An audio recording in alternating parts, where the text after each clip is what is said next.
I'm Mark Halperin. And I'm John Heilemann. And with all due respect to Donald Trump, I think you just found your Secretary of State.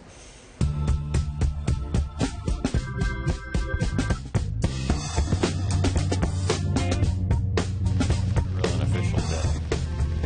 Happy Dennis Rodman endorses Donald Trump Day. Sports fans, on our menu tonight, Clinton and Christie hold the Donald. But first, the Chappaqua cash of the day. In the wee hours of last night, the New York Times broke the story that 2 inspectors general had requested a Justice Department review of whether sensitive government information in emails from Hillary Clinton's infamous personal account had been mishandled. And one of the IGs today asserted that Hillary either sent or received emails containing information that should have been classified.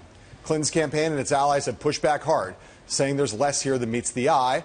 And Clinton herself addressed the matter today before a speech about the economy at New York University. First, I want to say a word about what's in the news today. And it's because there have been a lot of inaccuracies, as Congressman Cummings made clear this morning. Maybe the heat is getting to everybody. We all have a responsibility to get this right. I have released 55,000 pages of emails. I have said repeatedly that I will answer questions before the House committee. We are all accountable to the American people to get the facts right, and I will do my part. Marcus, heeding Hillary's admonition that we all have a responsibility to get this right, on a scale of 1 to Godzilla, how big a deal is this? Last night it looked like a 7. Now it's down to a 3, but it's got the potential to go back up to a 6 or a 7 or higher if there's a criminal investigation for Hillary. Impressive precision. If there's a criminal investigation of Hillary Clinton, it's a disaster for her campaign. There's no doubt that the New York Times initial report was not 100% correct. Just let's be clear. Yeah. The New York Times started by alleging, we haven't said this yet, the original story said there was a criminal investigation. Not a criminal investigation. It was a criminal referral. For a criminal investigation. But now it's no one's saying that that's necessarily the case at this moment. There's still a lot of unanswered questions. But there's clarity on 2 things. First of all, the relationship with the New York Times and the Clinton campaign not going to be any better today than it was last week. It's never been that great. Right. But the bigger issue is that she mishandled the situation. We all know that. It's becoming clear that her use of imprecise language, even today in that clip, she used some imprecise language, is only going to come back to haunt her. The decision to use the private server is only going to come back to haunt her. And some people in the government have questions about whether information was cavalierly managed. Well, look, I mean, here's the bottom line: is they've done a spot check on. They looked at 30 emails. They've come back with 4 that either they weren't marked classified but should have been marked classified. There's thousands of emails left to consider, and this classification thing is one of the main substantive arguments people make. Why she had a private server. There might have been classified information. That would have been vulnerable to hackers. This is a problem. And it's not just, I think, about precise or imprecise language, which I agree with you is a problem. There's also, this gives substantive grist to the mill of those who say it was ridiculous in the first place for her to ever set up that private server. There are facts we don't know that are going to be bad for Hillary Clinton if they ever come out. Today illustrated that for sure. All right. Hillary Clinton wanted today to be about her new economic proposals on long-term growth, of which there were 5 main ones that she outlined today at NYU here in New York. Issue number 1, overhaul the way capital gains are taxed. Issue number 2, address the influence of shareholder activists. Issue number 3, change taxes on executive compensation. Issue number 4, empower workers, including raising the minimum wage. And issue number 5, John Heilemann, end budget brinksmanship in Washington. Or, as Secretary Clinton herself put it, real value comes from long-term growth, not short-term profits. It comes from building companies, not stripping them. From creating good jobs, not eliminating them. From seeing workers as assets to cultivate, not costs to be cut. American business needs to break free from the tyranny of today's earnings report so they can do what they do best: innovate, invest, and build tomorrow's prosperity. So, John, is this bundle of proposals good policy, and is it good politics? Well, she's aiming at the sweet spot here. She's trying to find something that's left enough but not too far left. I think, you know, the capital gains proposal is going to complicate the tax code in various ways, but she's got, interestingly, people from Wall Street like Blair Efron who like this proposal, the left, Neera Tanden at the Center for American Progress for it. She might have found it in the Democratic context there. The thing she's going to get hammered on, I think, in the end, by a lot of people in the business community and finance community is the executive compensation thing. You remember when the Obama administration tried to mess around with executive compensation, there was bipartisan outrage about that because the government getting involved in that is really problematic to a lot of business people. I think mostly on balance, it's good politics for sure. On a macro level, she's talking about the economy, and her rivals aren't necessarily doing it.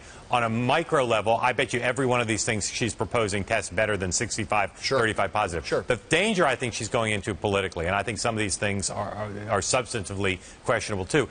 Big government. Almost everything she's proposing on the economy is not a third way between Democrat and Republican like her husband. It's lots of big new government program and regulation. The right Republican with the right message in a general election, I think, leaving yourself very vulnerable. Well, I think, but I'll give her. You got to give her credit for this at least. At this moment, these are serious and substantive proposals that you can evaluate in a serious way. They're mostly not just talking points. All right. If you have a minute today, check out BloombergPolitics.com. But if you only have 30 seconds today, check out the Chris Christie campaign's second TV ad, "Protect America." The subject: Iran. The imagery: scary.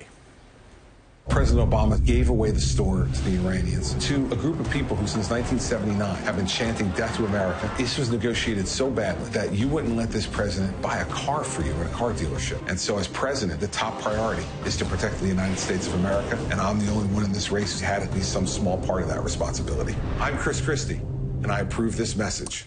Mark, what is it?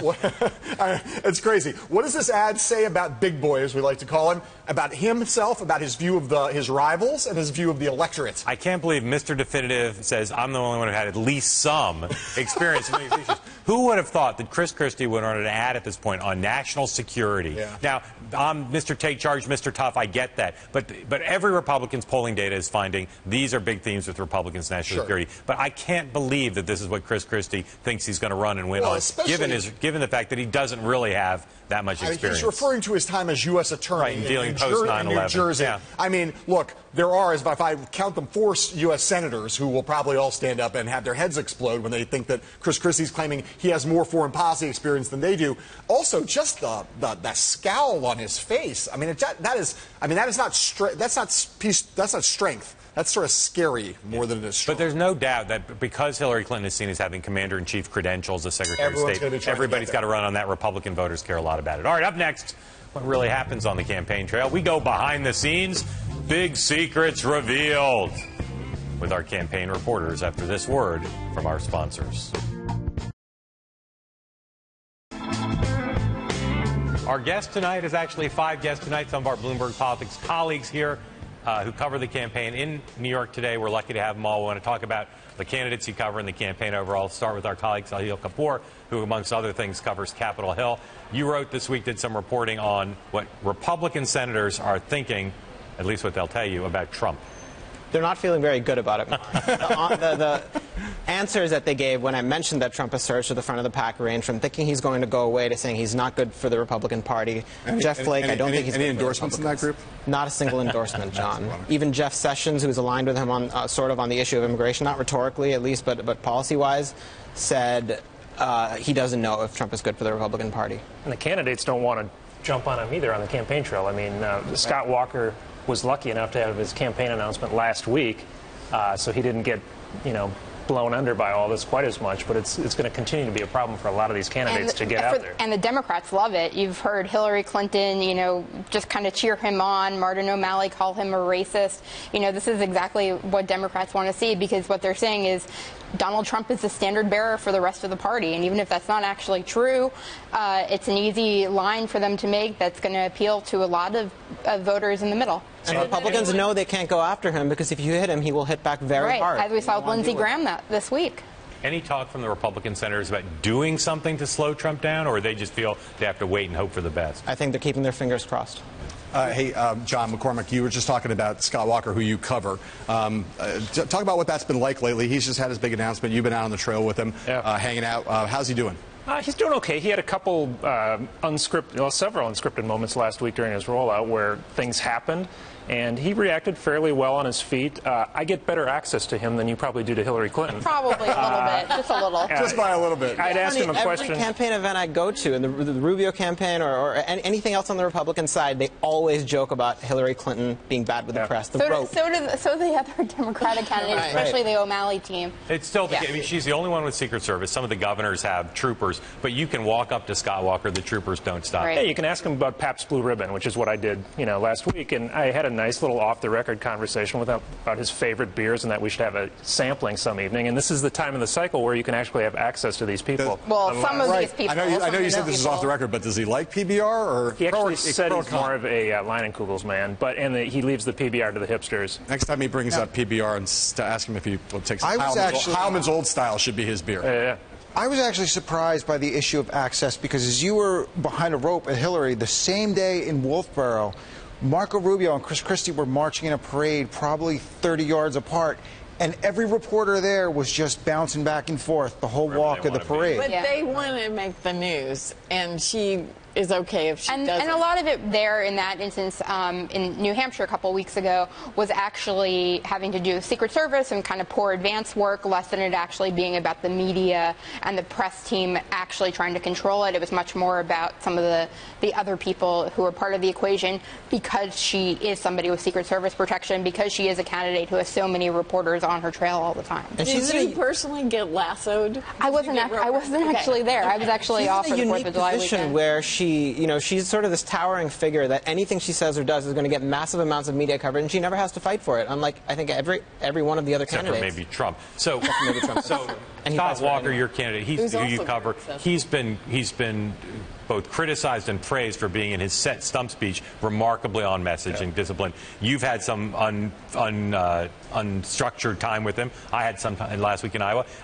He's pretty good in those unstructured cases, right? Yeah, no, he is. There was a week ago, he was in Davenport, and a homeless Vietnam War veteran approached him. He happened to be wearing Harley-Davidson gear, as Scott Walker tends to do once in a while himself. And the man said he wanted to pray with him. And, this is probably a good moment for Scott Walker because he wants to reach out to social conservatives, but he put his arms around the man and grabbed his head, and he prayed with him. That was a little risky. You don't know how that's going to turn out as all the cameras are on you capturing that moment. It turned out okay for him, but it showed that he's willing to take a risk. It might have been a little riskier to run away. That's the kind of thing that happens with me all the time, by the way. It's hard to deal with that when people come up. Lynn Henneberg, talk about Jeb Bush as a candidate doing improvised stuff. How has he been as you've observed him? The times I've seen, not as adept. The one time I was with him in Las Vegas, and he had been behaving as though he had all the time in the world and really pretty much connecting pretty well with voters.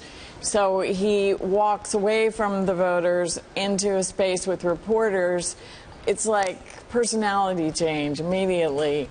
Now he's yelling expressing real unhappiness with an aide who admittedly was going to walk him to a space where there were a few protesters to have the availability. That's not where you want to have your availability. And but Jeb somehow knew that. But he might have handled it with a little more aplomb with the aide. So wait, you're saying you saw Jeb Bush yelling at an aide in front of the press? Correct. Not great. Okay. Correct. On some level, this is almost a little bit predictable, right? Because of the politicians in the field, Jeb Bush is the only candidate who has not held elected office since I think Facebook or Twitter existed. It's been a really long time since he's done this. So and the funniest thing was he says again in front of the whole press corps, and I want to go home now. And he knew you could hear? Absolutely. And I'm sure a lot of the candidates feel that way, but to say that. But you also spent some time with Trump, I think, in Baltimore, and you saw Trump behaving in a rather, maybe less surprisingly, but a really unpolitician-like way.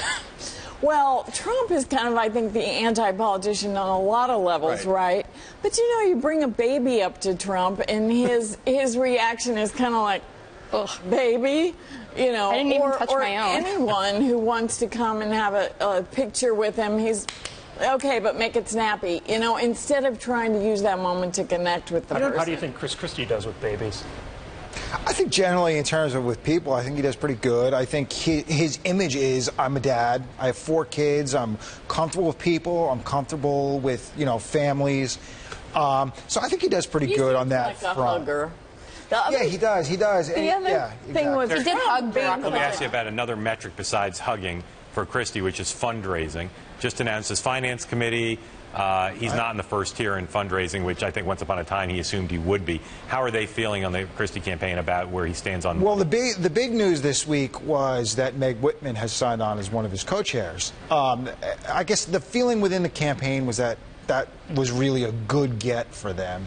She's someone who's very vital in the business world, incredibly wealthy, incredibly powerful. So I think they were all in all pretty happy with that. To go with Carly Fiorina. Yes. Yeah, right? I think she's actually tempted to go with Jeb Bush. Yeah. Jen Epstein, just give us your sense. We talked about it earlier in the show. Where do they feel? How do the Clinton people feel the week is ending with this email thing? I think that they think that this is totally not how they wanted to end it. They, were not happy with the initial New York Times story. I think that they've been satisfied by the various corrections to it and the subsequent reporting, which has all kind of suggested this was people around her, that it was not necessarily going to be a criminal case, that all of that just kind of makes it better. But just to re-inject email into it when she's trying to focus on the economy and focus on grassroots organizing is not the dynamic. Not a perfect way to end the week. Yeah. Thanks to our 5 colleagues for joining us here. More from them all cycle. Up next, the Iran deal is seen through the eyes of veteran Washington journalist Elizabeth Drew after this word from our sponsors.